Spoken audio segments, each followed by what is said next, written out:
Hey everybody, and welcome to another 90s Stalza trip. Whether you grew up in the 80s or the 90s, I think it's safe to say the absolute favorite day of the school year, other than the last day of course, was the day we got to visit the book fair. Remember getting those old newspaper-looking things that detailed some of the awesome stuff you would find at the upcoming book fair at your school? They were usually forms for the Scholastic Book Club. Scholastic being the publisher that hosted all of those awesome book fairs. If you aren't familiar with these school book fairs, basically they were little shops set up in a hallway inside of your local school, with cardboard shelves and tables littered with various books of all different genres and styles. Back in the 90s, kids treated book fairs in the same way they treated getting a chance to go to the toy store or a video game shop. It was a genuinely special day, and though our teachers would only let us browse around for 20 minutes or so, it was something everyone always looked forward to, every single year. On today's 90s Stalza trip, I'm going to take a look at some of the more obscure and vintage books I grew up with, many of which were bought by either myself or my brother at our school's book fairs over the years. I recently stumbled on most of these books while digging around for some inspiration for new videos, and they brought back a tidal wave of memories for me. Hopefully, a few of these might bring back some fond memories for you too. If you've read any of these retro books or have any personal favorites you remember buying at your own book fairs growing up, drop them down in the comments below, because I'd love to hear. Okay, so today we're going to be taking a look at just a few of the many books that I used to purchase at book fairs that I went to at my elementary school growing up. Yeah, the first book that I'm going to show here is Hardy Boys Case Files #1, Dead on Target.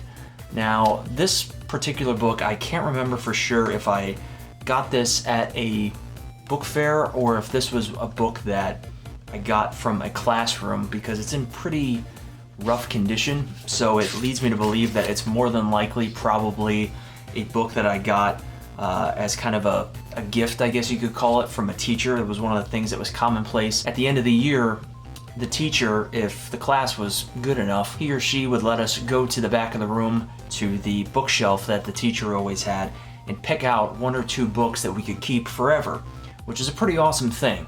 I don't know if that was something that everybody had growing up, if teachers allowed kids to do that, but I guess they were that desperate for kids to read that they would just give away, a few books at the end of the year. But I think that's where I got this. This book is from, I think, 1987. So, yeah, April of 1987. So I do know that I grew up with the Hardy Boys. If anybody who's grown up in the 90s, you probably have at least heard of the Hardy Boys. My brother, I know, used to have the entire Hardy Boys collection, the original Hardy Boys series. I'm not sure if this was a spin-off of that series, being Hardy Boys Case Files, as opposed to the regular Hardy Boys. I don't know if this came before that. So yeah, Hardy Boys #1, Dead on Target. Then we have Stone Cold Steve Austin, The Stone Cold Story, Meet the Man Behind the Legend. This, of course, being a sort of a small, very condensed biography of the professional wrestler from the 90s and the early 2000s, Stone Cold Steve Austin. Now, one of the things that was always commonplace with books that you would purchase at a book fair is that you could look at the back and there would always be this little note. I'll see if I can get it to focus on that. It says, "This edition is only available for distribution through the school market."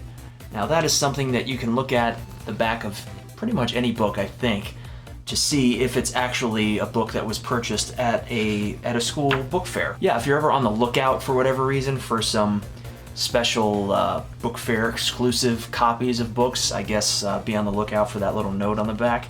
This is another one that I think I got from a teacher, considering how bad a shape it's in. This is The House on Hackman'S Hill by Joan Laurie Nixon. The quote here is, "Everyone had told them to stay away."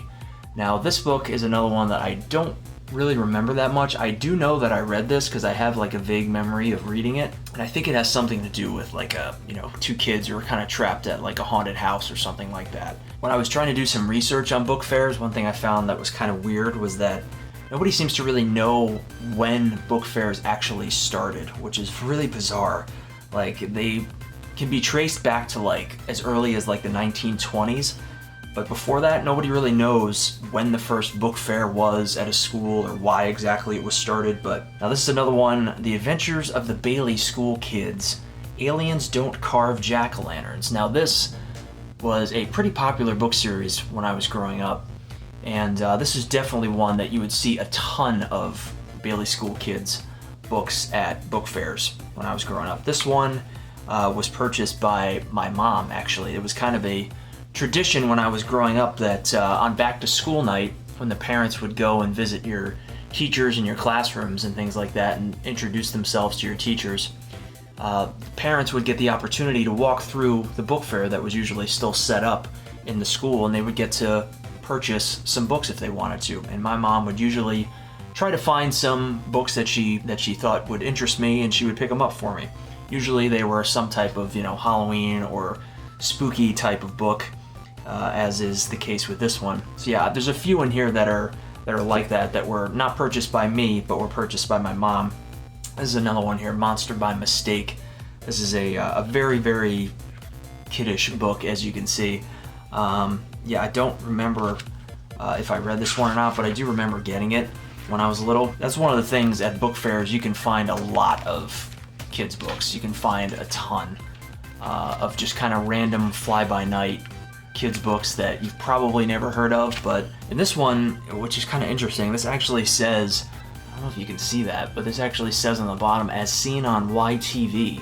So I guess apparently this is a TV show, Monster by Mistake. I've never heard of it. It looks really weird. It looks kind of like that Jimmy Neutron kind of style of animation from like the really early 2000s that's just like trying to be CG but not quite perfection, not quite perfected yet. And we have another one here, Scooby-Doo and the Mummy's Curse. This is another one.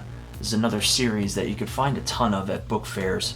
Lots and lots of Scooby-Doo books at book fairs.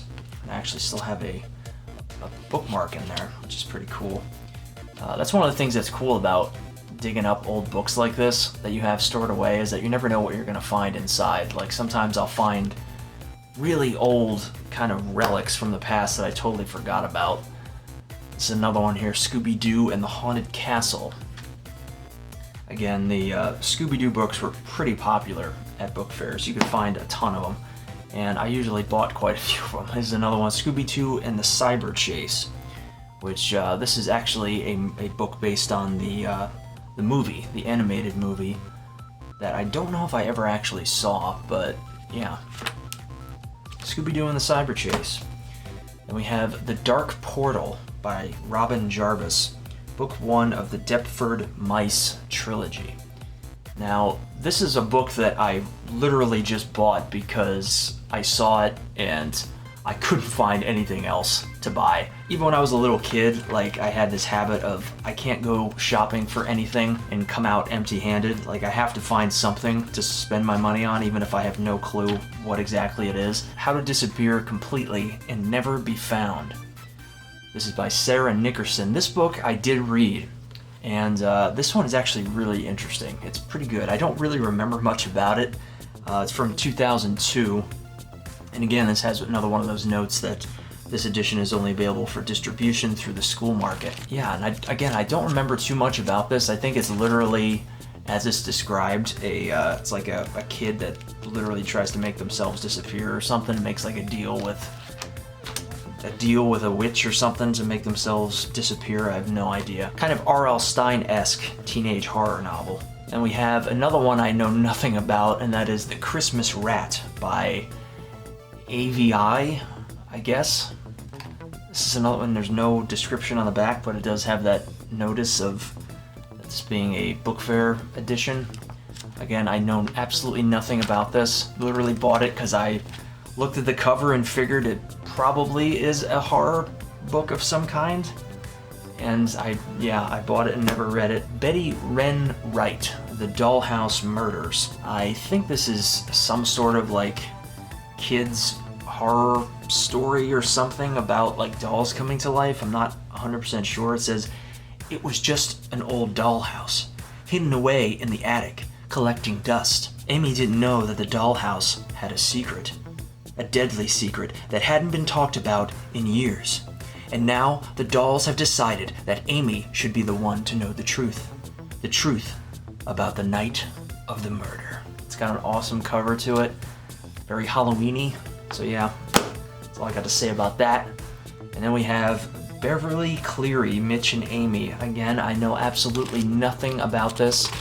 It's a book and it's about something. Yeah, I have no idea what this is or why in God's name I would buy this, because it doesn't look like anything that I would ever read in my life. But apparently I bought it because I have it. And now we're getting into the really interesting stuff. We got some here that I'm pretty sure were not book fair purchases, but they were part of the collection that I found in my basement, so I'm going to show them anyway. First we have here is Batman Forever, the movie novelization by Lee Batchelor and Janet Scott Batchelor and Akiva Goldsman. Novelization by Alan Grant. Yeah, if you grew up in the 90s, you obviously know what Batman Forever is. If you're a Batman fan or a superhero fan, you know what Batman Forever is. It's a film from 1995. This is the novelization of it. I remember absolutely adoring this book when I was little. I took it on many different adventures. See that little smiley face? That's an indication that I was happy when I had this book. And these movie novelizations, they typically had pictures from the movie, still images from the movies inside of them in the middle. I remember staring at these pictures for hours, just letting the movie play out in my imagination. For whatever reason, I had like this obsession with movie novelizations, as is demonstrated by this next book, Batman and Robin, the movie novelization. It's another one by the same people, Alan Grant. And yeah, obviously based on the movie from 1997 that is not very well loved, but it is, I have a soft spot for it. It's very campy and cheesy. Arnold Schwarzenegger is hilarious. And this is another one that I carried with me a lot on a lot of road trips to Disney World and stuff like that. Yeah, same thing with movie novelization. It's got pictures from the movie in the middle. Very cool. Had this for as long as I can remember, and I actually have deck of cards that's Batman and Robin themed from this movie. And here we have a really weird one, The Sixth Sense, Secrets from Beyond, Runaway. Now, I honestly have no earthly idea what this is. I never read it. Obviously, it's sort of a spin-off based off of the movie, The Sixth Sense, from either 1999 or 2000. I forget what year that movie came out, but obviously it has the picture of the kid on there. His name is escaping me at the moment, but his character's name is Cole Sear. And I guess this is just like kind of spin-off books, spin-off novels for kids, even though that movie is absolutely horrifying and not even remotely for kids. But I think it's about the character from The Sixth Sense, Cole, basically trying to help track down some missing kids. That's really all I remember about it. I don't know why this exists or if there are other books in this series, but this one exists. That's all I know, and I bought it at a book fair. So yeah, The Sixth Sense, Secrets from Beyond. If you need more Sixth Sense in your life, check out this book or check out that series. And we have Godzilla, a junior novelization. Now this is a novelization specifically for little kids based on the movie from 1998 with Matthew Broderick, certainly not Matthew McConaughey. A terrible movie. I don't know why I have this, but yeah, Godzilla. Nancy Drew Ghost Stories, and this is one that I definitely bought because of the cover. I mean, this has got really cool cover on it. I love great cover art, especially as a little kid. If a book had great art, I was probably going to buy it, even if the book sucked. This book doesn't suck, though. This has got some good stuff in it. Yeah, if you're a young reader and you're interested in ghost stories and Nancy Drew, then check out Nancy Drew Ghost Stories. And this was one of my favorite books when I was growing up. This is Captain Underpants and the Invasion of the Incredibly Naughty Cafeteria Ladies from Outer Space and the Subsequent Assault of the Equally Evil Lunchroom Zombie Nerds.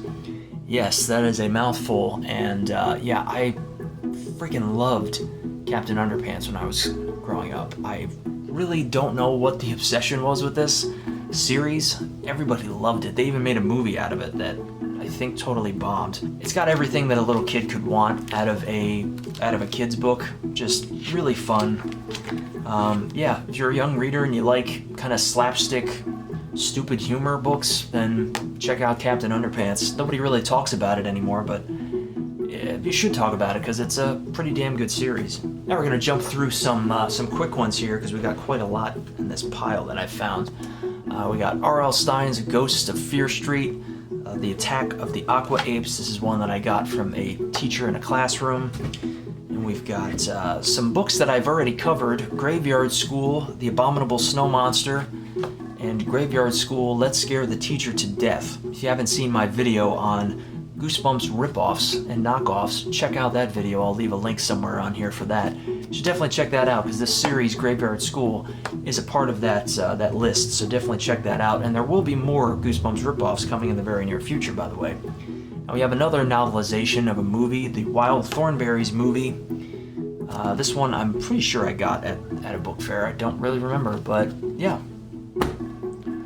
Another movie novelization, D3, The Mighty Ducks. Again, don't know why I have this. It was just part of me and my brother's obsession with having movie novelization books. I don't understand it, but yeah, I guess the thought of having a movie in book form was kind of fascinating, I guess. Plus, like I said, loved looking at the pictures. Mighty Morphin Power Rangers Megazord to the Rescue. Now this one, I definitely did not buy it. I know my brother bought this one. He's a little like 5 years older than I am. So he already had quite a few books that he had purchased over the years from book fairs. And this is definitely one of them. This is just kind of a random, I guess just a random story based on the Mighty Morphin Power Rangers TV show. We have Casper, a movie novelization. This is another junior novelization for kids with full color photos inside. This one's in a little kind of rough shape. This is a pretty old one. Yeah, the movie with, oh geez,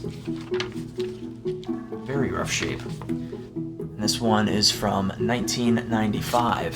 So yeah, Casper, a junior novelization. We have Star Wars Episode 1, The Phantom Menace, the novelization. Not sure if I got this one at a book fair or not, but yeah, another novelization.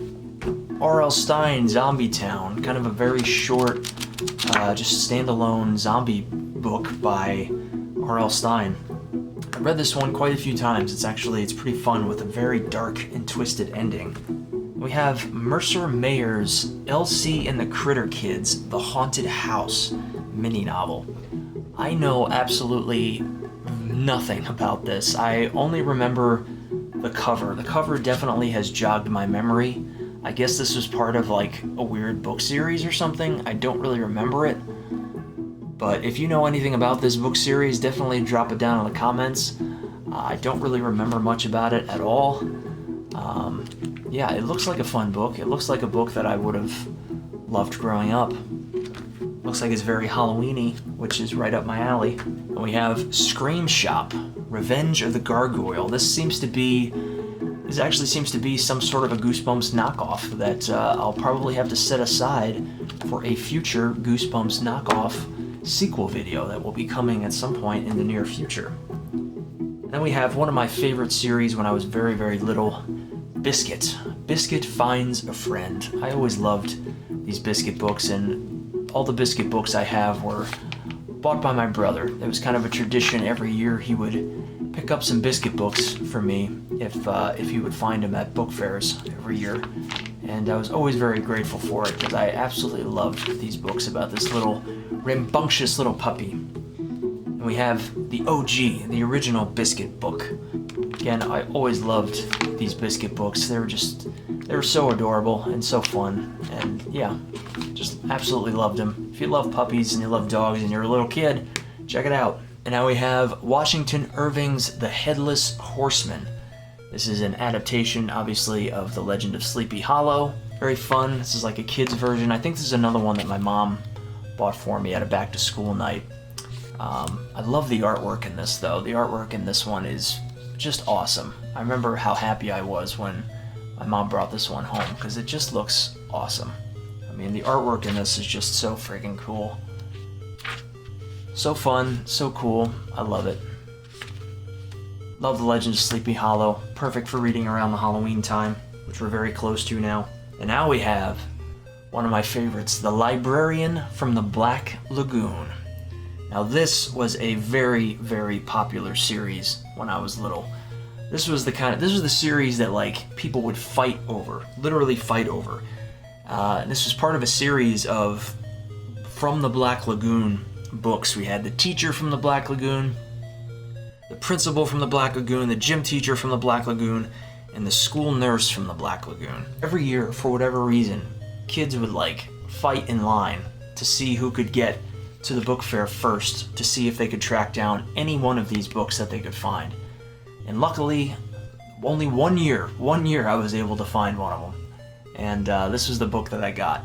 Usually, everybody would always snatch up the last of them, and I would get screwed and shit out of luck, but thankfully I got this one. They're very fun books. Basically, kids having to deal with these monster versions of teachers at their school. The artwork was very bizarre, really bizarre. But these were such fun books. I would highly recommend if you can track some of them down. I'm pretty sure they're still in print today, so I would definitely recommend checking them out if you can find some of them. Now we have another really old one. This is Witch Hazel Daffy Hunt, Halloween Storybook. This I definitely did not get at a book fair. As you can see from the sticker here, I got this at Toys R Us. It was $2.19. Now this is from 1997. Wow.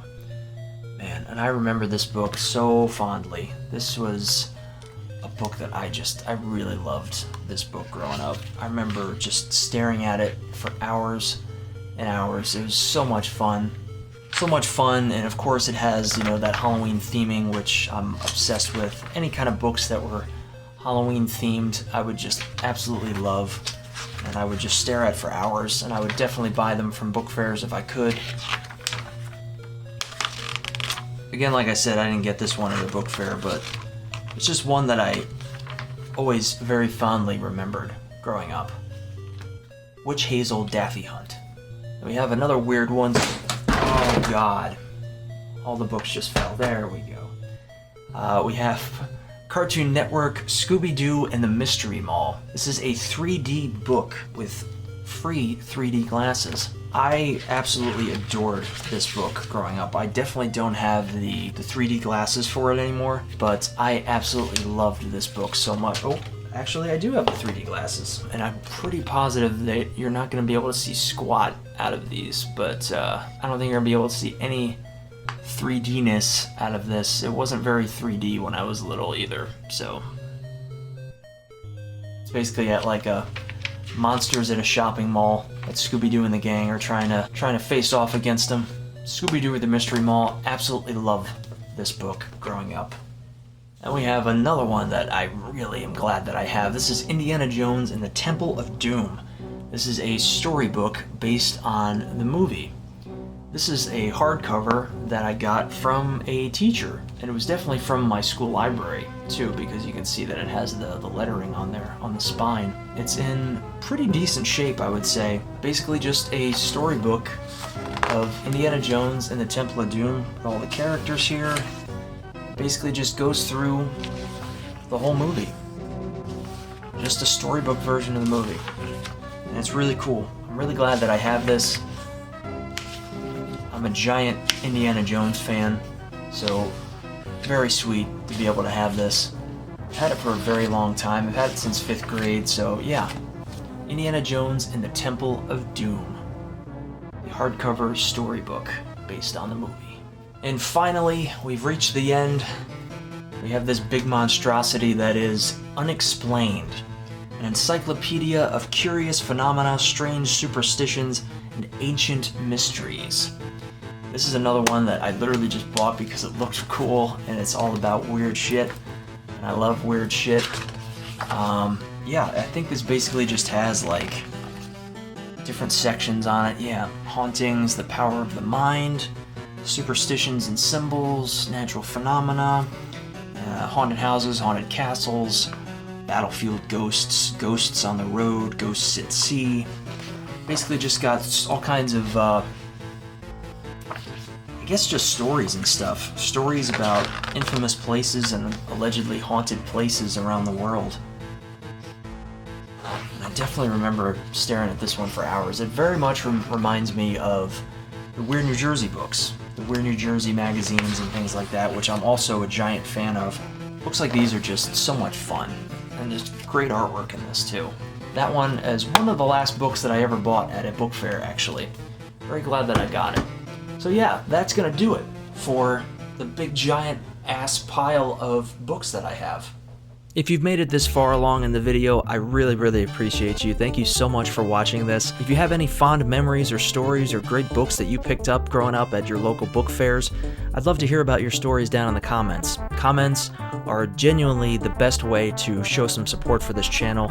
I'm getting closer and closer to that ever elusive 1,000 subscriber mark. Yeah, I think I'm at like 881 or 882 or something like that, so do me a favor, if you're not subscribed and you really enjoy this video and any of my other content, please hit that subscribe button, please hit the like button, and please definitely drop a comment on any of my videos, positive or negative. I love any and all feedback, and to be perfectly honest, the way YouTube is, comments genuinely are the best way to show some support for the channel if you really dig the content. No matter what it is, I always love having a dialogue and having a conversation with you guys in the comments, and that really is the best way to get YouTube to show the video to more people and put it in more people's recommended spots. So definitely be sure to share some comments. And again, thank you so much for watching this 90s Nostalgia trip, and I hope you'll stick around for more 90s Nostalgia trips to come in the very near future. Thank you again for watching, and I'll see you next time.